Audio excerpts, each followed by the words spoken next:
Many of you probably thought slavery ended after President Abraham Lincoln signed the Emancipation Proclamation in 1863.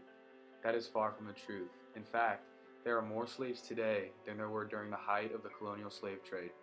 Human trafficking, also known as modern-day slavery, is a billion-dollar industry and is quickly becoming one of the largest criminal activities of the 21st century.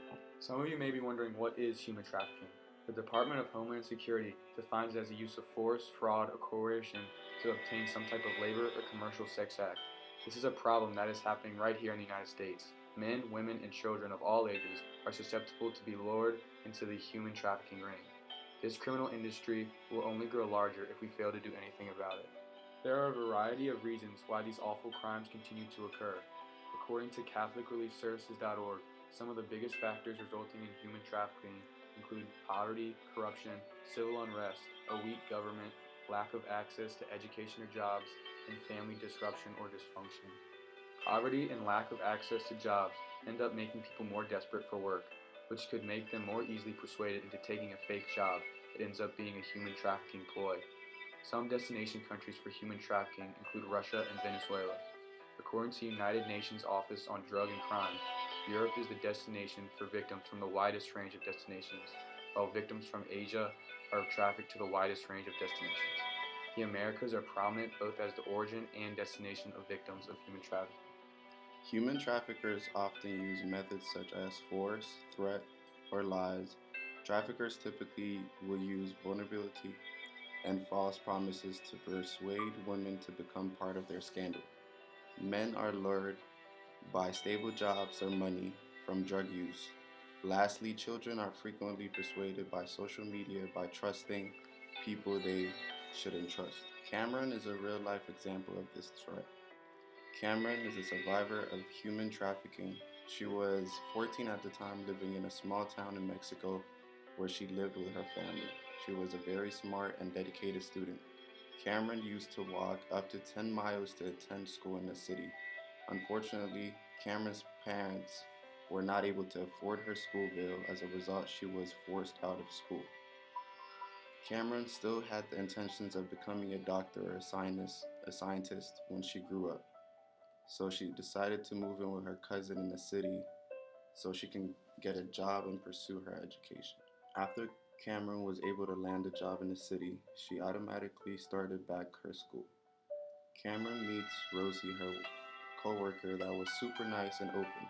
She even insisted showing her around in the city since Cameron was still new.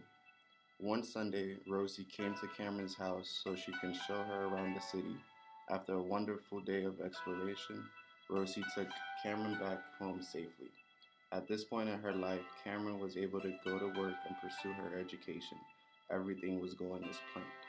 The following weekend, Rosie came back to Cameron's house and asked her to hang out with her again. Cameron, with no hesitation, left with her. Cameron stated that they didn't even walk 2 blocks when 2 men dressed in black approached them. One said he was Rosie's boyfriend at the time. Cameron stated, "One second we were outside talking to them, and the second I find myself in the back of a trunk, and I don't know what happened." This story gives an example of how people are able to take advantage of innocent individuals that are vulnerable. Cameron is not alone. According to the International Labor Organization, there are an estimated 40.3 million victims of human trafficking globally. It is almost impossible to define the exact number of human trafficking cases in the U.S. However, Polaris estimates that the number of victims is up in the hundreds of thousands, which includes adults and minors. In 2018, the National Human Trafficking Hotline received over 10,000 cases. 198 of those were cases from Virginia. A report from the International Labor Organization says forced labor generates $150 billion in illegal profits per year.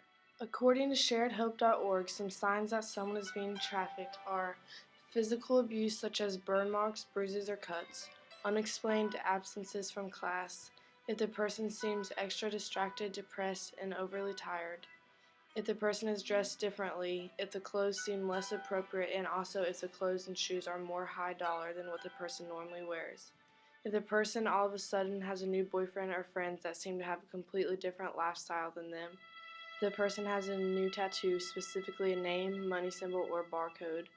Sexualized behavior. Since human trafficking happens everywhere, everyone should be on the lookout for these signs. According to humantraffickinghotline.org, the 3 states with the highest number of human trafficking cases reported in 2018 were California, Texas, and Florida. Women and children are more likely to be used for sexual exploitation, while men are typically used for forced labor.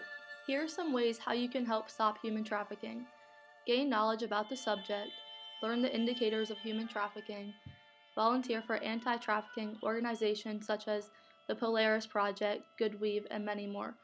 The Polaris Project runs a national human trafficking hotline. Good Weave tries to stop child labor by healing and educating children who have been exploited.